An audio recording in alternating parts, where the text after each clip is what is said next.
My wife and I have been together for 5 years. My stepson 12 had been battling illness for almost his entire life and recently lost his fight. I loved him from the moment I met him, and it feels like my world is falling apart. With the costs the last few months of his life adding up, I had taken on more hours at work to provide for his needs as well as pay for therapy both for my wife and I to learn how to remain a unit and support each other during this time as well as individually. My stepson's biological father didn't often see his son, nor does he generally get along with my wife, mostly just coming whenever he felt like it and taking him out for a few hours. I disagreed with this, but my stepson loved his father and it wasn't my place to try to separate them, so I did my best to just be a good parental figure to him as well. He attended the service and seemed heartbroken. My wife spent a lot of the service with him and they consoled each other, which I do understand the shared connection as parents, but it hurt as I'm also struggling greatly and felt like a parent to him as well. I had planned to discuss it with her after the dust cleared,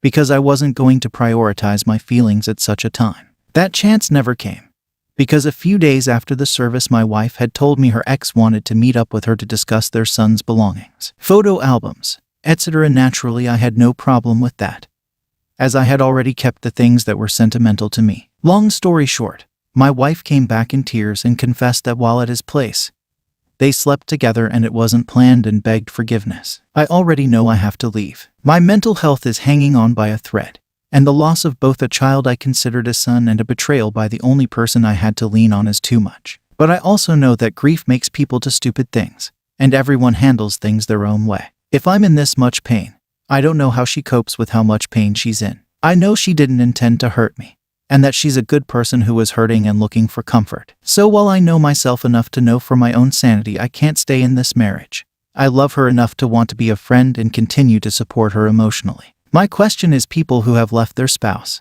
especially during difficult times, and remain friends, how did you do it? What steps did you take to end the romantic relationship with no bad blood and transition into a different type of relationship with them? She's extremely vulnerable and feels completely alone. How do I leave someone in that position and tell them I want a divorce while still making it clear I care for them and am willing to be a friend in their time of need? Lastly, if any of you have ever lost a child, how did you start to heal? My wife 3 years possibly cheated with her boss again. Me 32 male and wife 30 female have been married for 3 years, together for 5 years. We live in Colombo, Sri Lanka at the moment. My wife's boss is 36, married with 2 kids. So the story starts with her cheating on me with her boss when we were having the relationship. I caught her going to a hotel room with her boss. One of my friends worked there and he took photos of them. I immediately confronted her and she denied it, saying I'm crazy. Then I showed the photos and she finally admitted to cheating. This happened when we were having the relationship for around 1 year. I immediately broke up with her and blocked her number, social media, etc. But after 2 weeks, she came to see me and was begging to start our relationship. She said it was a mistake. She wasn't thinking straight and she was stressed with her work and said everyone deserves a second chance. So I was dumb enough to give her a second chance and started the relationship again. But I set up some rules like checking her phone whenever I want, keeping an eye on her, and asked to stop all chatting and calls with her boss unless it is work related. She agreed and everything went well. We got married in 2019 and everything was so perfect until last year December. Last year December my wife got a promotion at work and she said she wants to give her boss a dinner treat for that. We argued a lot about this and she blamed me for my insecurity. And she said that I should trust her because I didn't see any suspicious activity so far after the first time of cheating back in 2018. So she organized the dinner in one of the most luxury hotels here. Mostly people go there for romantic dinners, to propose, etc. And it was a candlelight dinner. And I said I'm not feeling comfortable with that. She again blamed me I'm full of insecurity and promised me nothing will happen. She took a day off from work on that dinner treat day and went to salon in the afternoon to do her eyebrows and a facial. She usually do this before a wedding or any special party. So at this point I felt something is going on. And she selected a more open and revealing dress, but I didn't too much argued about that because she already blamed several times, saying I'm insecure. She went to the dinner and I asked to get back by 10 p.m. She wasn't home by 10 p.m. So I decided to call her and she did not answer the phone. I called her several times and she didn't answer the phone. She returned back at 2 a.m. I was so mad and asked why she didn't answer the phone, what took it so long, etc. in a very angry way. She very calmly said don't freak out.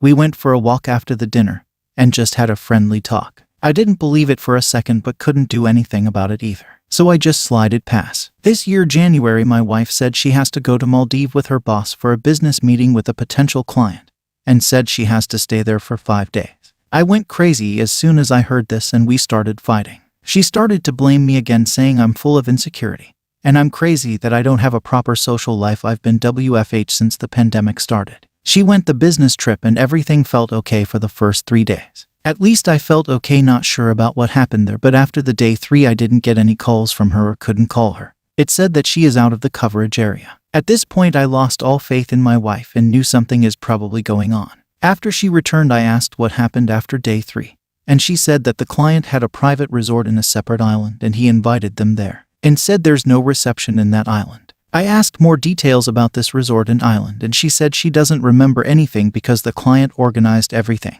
and they just got on a boat and went there. Sorry for all the long paragraphs. I just want to give the full context here. My mind is seriously fucked up right now because my gut says something is going on, but I don't have any solid evidence. Any tips, ideas, or suggestions are highly appreciated. Thank you. My wife and I were struggling in our marriage for a good year before she asked to separate around 8 months ago. I was apprehensive and didn't want to separate, but after a lot of talking I agreed to it. We worked out the basics, including that it be a full living separately situation, moved out 6 months ago, and how we'd break the news to our boys, male 14, male 16, just all that stuff. Within the first month of living separately, I started to realize just how unhappy I was too. My wife said she was unhappy when she asked for the separation. Around a month and a half to 2 months into living separately, she informed me she was going out with a coworker. She said it as I'm being polite and telling you, but you don't get a say statement. It hurt a lot, as not once did we discuss seeing other people. She insisted in the asking for a separation that it was not remotely about that. During the period after it, one of my closest friends was a great support to me, and one night it turned sexual with him. My bisexuality has never been a secret.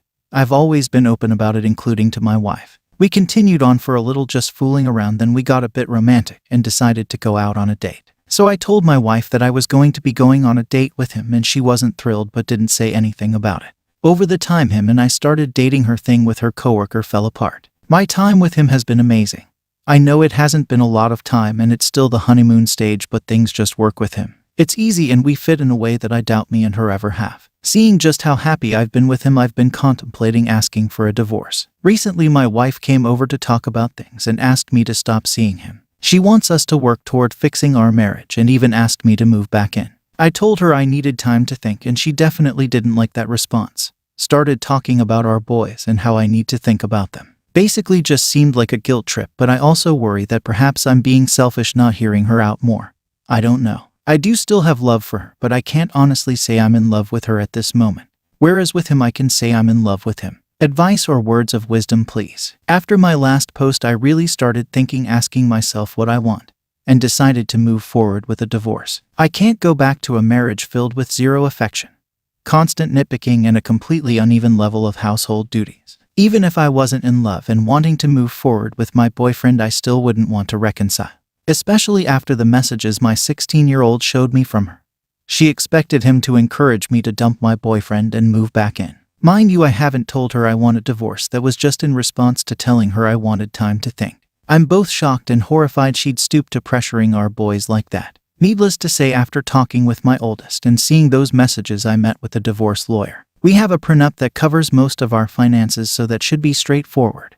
The custody of our boys will be the biggest thing, though they are old enough that their say will be taken into consideration, and my oldest has already asked if he could live with me. I haven't told him about the divorce yet. He asked after her messages. Not that it's a big change or surprise, as both boys spend most of their time with me already, as I've been the primary caregiver for them most of their life. My lawyer has advised me not to tell her about the divorce and let her be served this week. I am torn on that.